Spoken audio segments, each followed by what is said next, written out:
अस्सलाम वालेकुम जी फ्रेंड्स। आज का जो हमारा टॉपिक है वो है क्वांटाइजेशन ऑफ इलास्टिक वेव्स है। हम लोगों ने एक सीरीज स्टार्ट की हुई है सॉलिड स्टेट फिजिक्स 1 की। तो इस सीरीज़ में हम इन टॉपिक्स पर पिछली वीडियोस में बात कर चुके हैं। ये देखते जाएं। वीडियो नंबर 7 है हमारे पास, तो ये वीडियो नंबर 8 हमारे पास। तो आज जो मेरे पास वीडियो नंबर 11 है, इसका बी पार्ट है क्वांटाइजेशन ऑफ इलास्टिक वेव्स। तो आने वाली वीडियोज़ में इन टॉपिक्स पर भी बात करने की कोशिश करेंगे। तो आइए इसको स्टार्ट करते हैं। बिस्मिल्लाहिर्रहमानिर्रहीम। सल्लल्लाहु अला मुहम्मद सल्लल्लाहु अलैहि व आलिहि वसल्लम।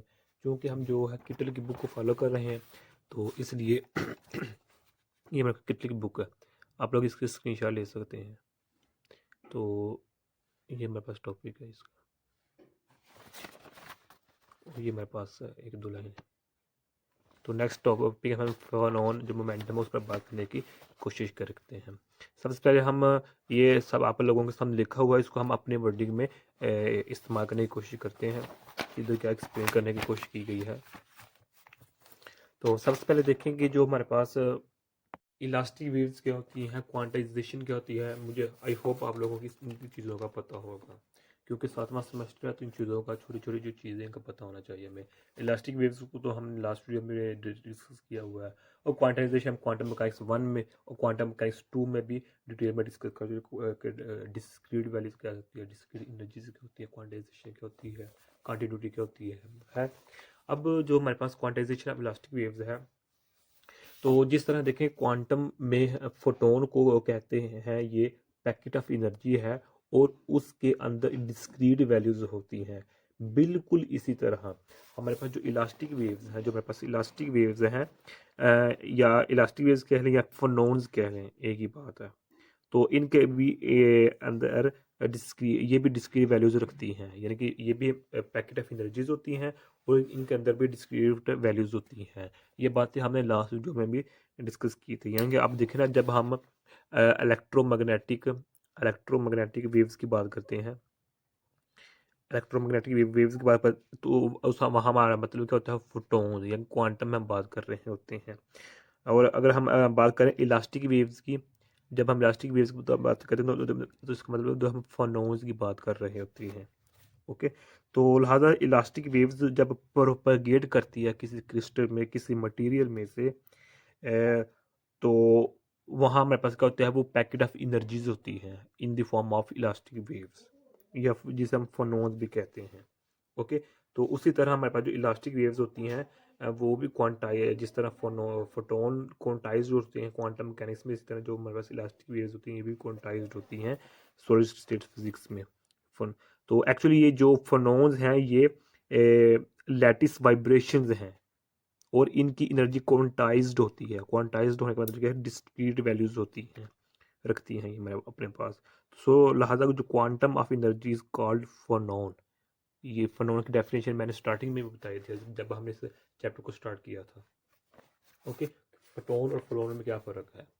अच्छा जी, अब देखें जिस तरह हमारे पास एनर्जी है, E is equal to H cut omega होती है, इसी तरह हमारे पास ये किसकी एनर्जी है, फोटोन की। तो बिल्कुल इसी तरह हमारे पास फोनोन की भी एनर्जी होती है, जो कि हमारे पास 1+1/2 एच कट ओमेगा होती है हमारे पास। ओके। ये लिखी हुई है, मैं अब जो बातें अर्ज कर रहा हूँ ये तमाम बुक पर लिखी हुई हैं, बुक से बाहर इंशाल्लाह नहीं जाऊँगा। तो ये मेरे पास एनर्जी होती है फोनोन की, और जो मेरे पास n+1/2 मोड की वजह से आ रहा होता है। अब ये मोड कैसे बनते हैं, ओके, ब्रांचेस कैसे बनती हैं, इसको भी हमने जो वीडियो नंबर 10 है उसमें हमने डिटेल में डिस्कस किया हुआ है। जो मेरे पास ये देखिए वीडियो नंबर 10 है। ओके हो गया। तो जो n+1/2 किसकी वजह से आता है, मोड की वजह से आता है, आ रहा होता है, यानी कि एक्साइटेशन होती है, फिर डिस्क्रीट वैल्यूज आती हैं, फिर एनर्जी लेवल्स बनते हैं। तो देन हम हमारे पास जो एनर्जी लेवल को n से डिनोट कर देते हैं। तो या फिर हम ये कह सकते हैं कि उस मोड के ऊपर फोनोज जो होते हैं उनको हम n कहते हैं। तो खैर ये तो हमें आई थिंक पता होगा।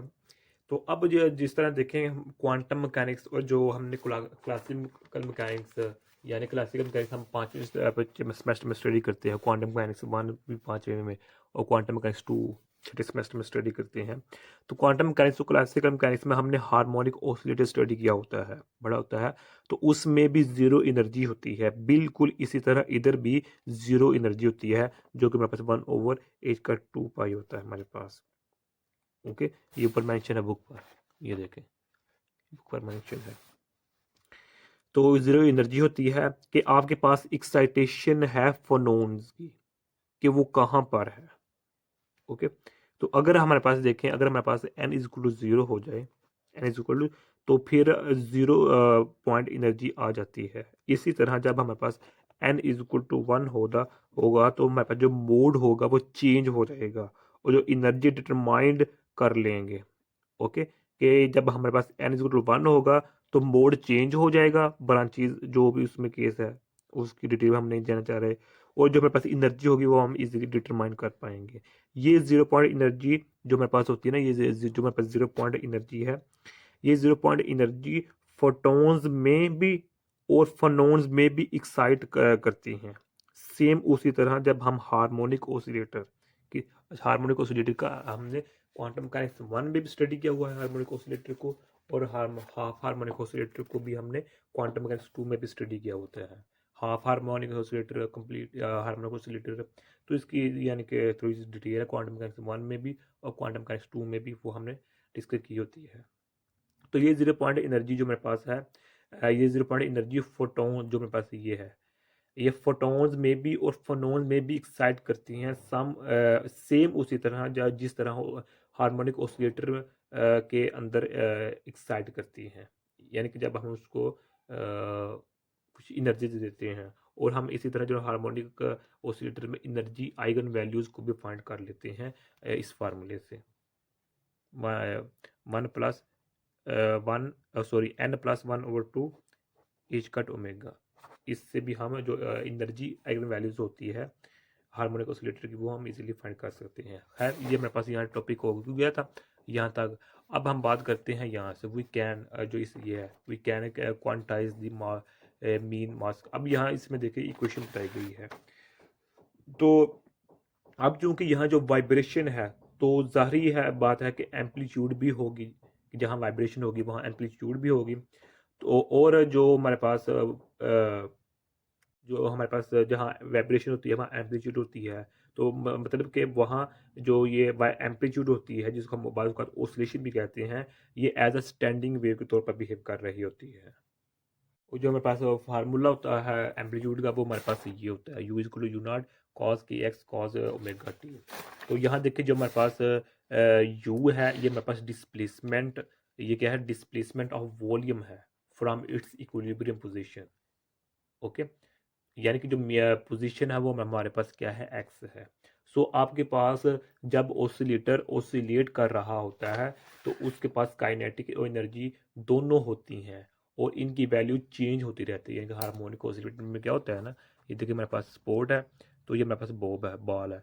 तो जब ऐसे ये ऐसे जाती है फिर ऐसे, तो यहाँ काइनेटिक एनर्जी ज़्यादा होती है, यहाँ काइनेटिक एनर्जी जीरो जीरो होती है। काइनेटिक एनर्जी यहाँ ज़्यादा होती है, पोटेंशियल एनर्जी जीरो होती है, यहाँ पोटेंशियल एनर्जी ज़्यादा होती है। तो इस तरह मूव करती रहती है, ये चेंज होती है, क्या रहती है काइनेटिक एनर्जी एक दूसरे में कन्वर्ट रहती है, kinetic energy into potential energy, और potential energy into kinetic energy, जी चेंज होती रहती है। खैर अब जो हमारे पास काइनेटिक एनर्जी डेंसिटी का फार्मूला वो हमारे पास ये गिवन है, मैं इधर लिख देता हूँ।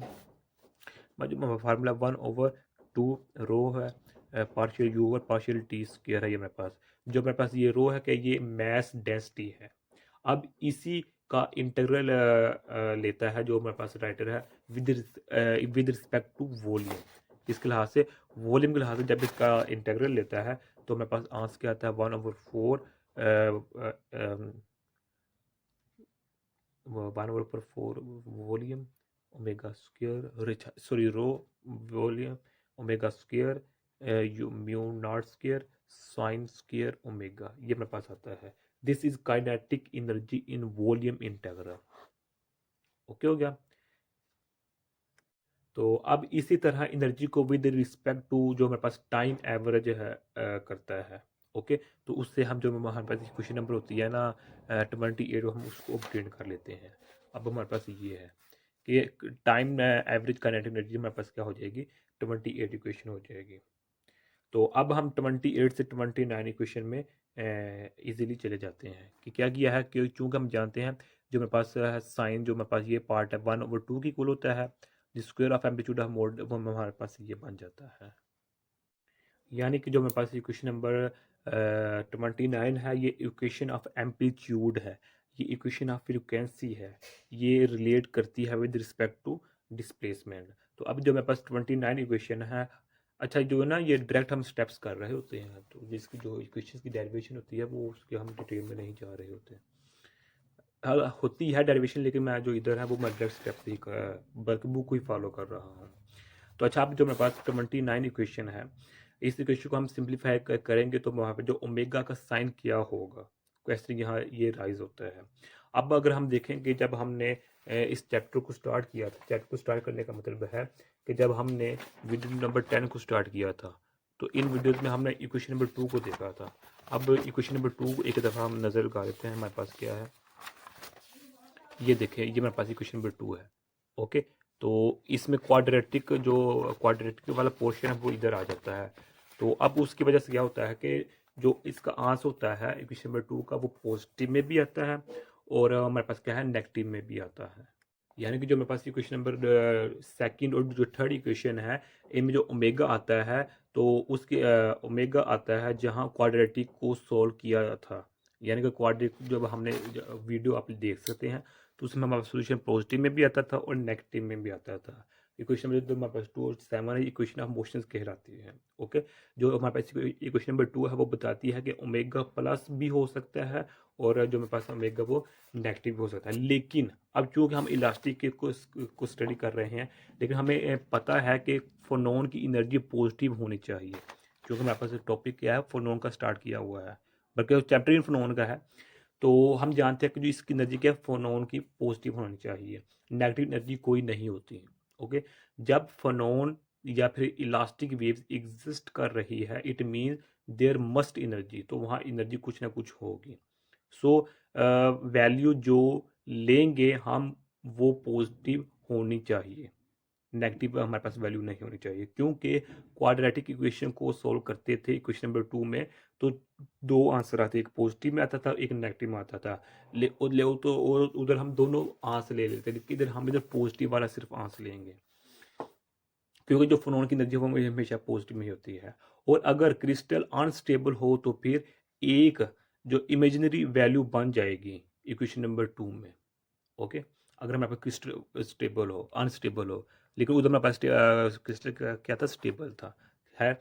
अब इधर हमारे पास अगर स्टेबल अनस्टेबल भी हो जाए क्रिस्टल तो इसकी वजह से एक इमेजिनरी वैल्यू भी बन जाएगी क्वेश्चन नंबर 2 में, जो हमने यानी कि एक वैल्यू को और इजाफा हो जाएगा क्वेश्चन नंबर 2 में, या वो जो हमने क्वेश्चन नंबर 2 दिखाई थी पहले उसमें।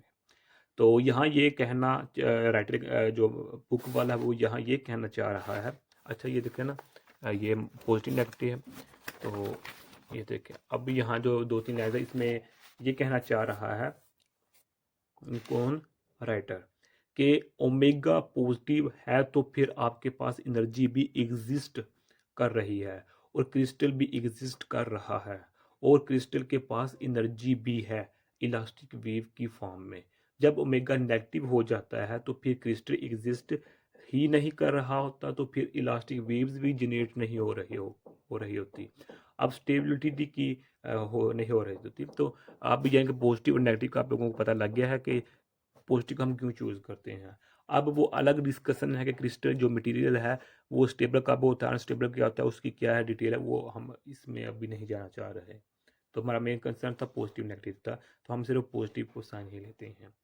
ओके, जब पॉजिटिव साइन लेते हैं इसका मतलब क्या है हमारे पास एनर्जी भी एग्जिस्ट कर रही होती है, क्रिस्टल भी एग्जिस्ट कर रहा होता है, मतलब मटेरियल एग्जिस्ट कर रहा होता है और मटेरियल के पास अपनी एनर्जी भी इलास्टिक एनर्जी होती है in the form of elastic waves. तो खैर यही आज का हमारा इतना सा टॉपिक था।